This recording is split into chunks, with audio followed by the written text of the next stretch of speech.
welcome to another episode of Books and Banter. Outdoors edition. I'm Jamie. And I'm Coral. So you may not recognize us because we are out in our unnatural habitat, but it's a nice, albeit blustery day.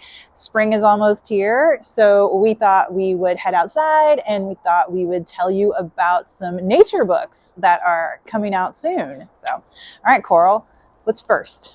So the first one that I looked up is called Close to Home, The Wonders of Nature Just Outside Your Door. And this is by biologist Thor Hanson. This has a beautiful cover, and it really is this, it's described as being this perfect mix of science and story. It's a hands-on book discussing kind of amazing nature in your local ecosystem. So what's in your backyard? What do you see on your walk? What's in your local park? And it builds this curiosity. So you're seeing, these things that you can do in your own backyard, and you're learning about your local nature. And it highlights a few areas around the United States.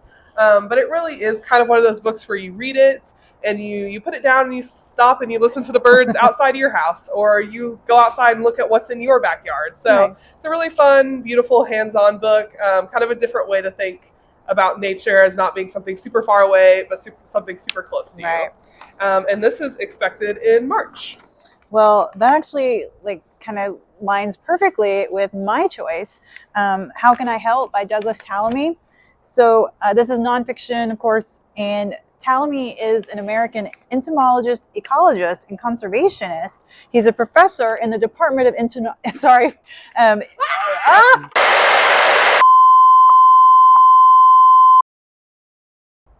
And we're back. Take two. All right. So we're going to go back to How Can I Help by Douglas Tallamy. Tallamy is a professor in the Department of Entomology and Wildlife Ecology at the University of Delaware. He's written and co-authored several books as well as papers. And so in How Can I Help, he tackles questions commonly asked at his lectures and shares compelling and actionable answers that will help gardeners and homeowners take the next step in their ecological journey. Topics range from ecology, biodiversity, and conservation to restoration, native plants, pest control, supporting wildlife at homes, lots of stuff. He understands that a lot of people may want to take part in conservation, but just may not know how to get started or what they can, any small steps that they can do. But in How Can I Help, he details how one person can make a difference. So I think if you're interested in learning how you can contribute, it sounds like his ideas are pretty attainable and maybe easy for the common layperson to do. If that sounds interesting to you, this should be right up your alley. And this one comes out in April. Cool. My next one that I looked into is called Is a River Alive by Robert Macfarlane. So Macfarlane has authored a ton of kind of nature-centered books, books like The Lost Spells, and things like that are really beautifully written. And so this book is on a ton of most anticipated lists. I've seen it on Goodreads. I've seen it on a lot of other ones. People are very excited about this book, and for good reason. It's very lyrical. It's been described as being mind expanding, which is a big thing to live up to. But it focuses primarily on 3 different regions, Ecuador, India, and Canada, and rivers there and the cultures around them. As well as Macfarlane's own neighborhood creek to kind of give it more of a personal look as well. But it really works to answer the question, is a river alive?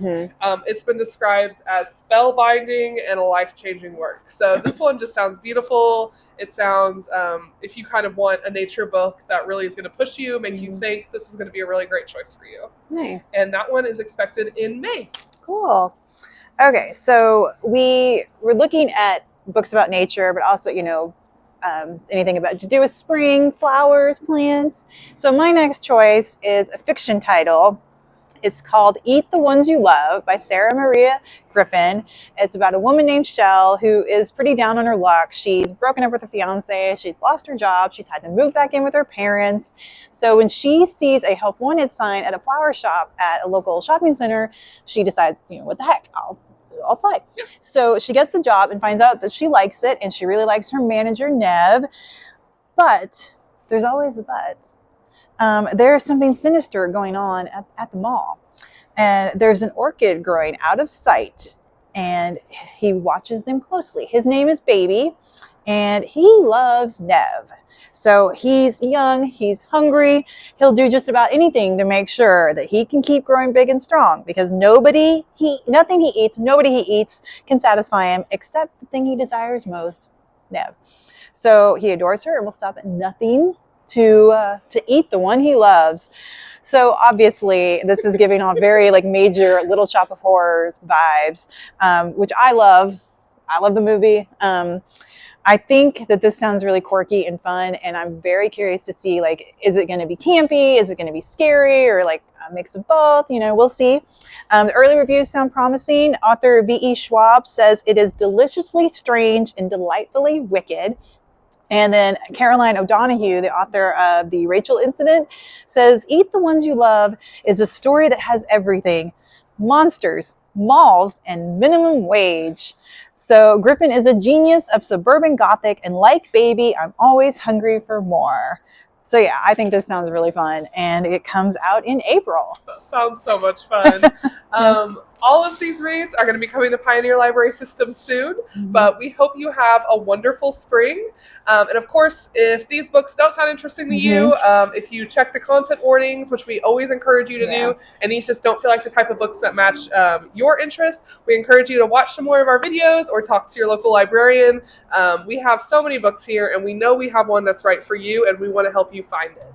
But until next time, bye friends! Bye!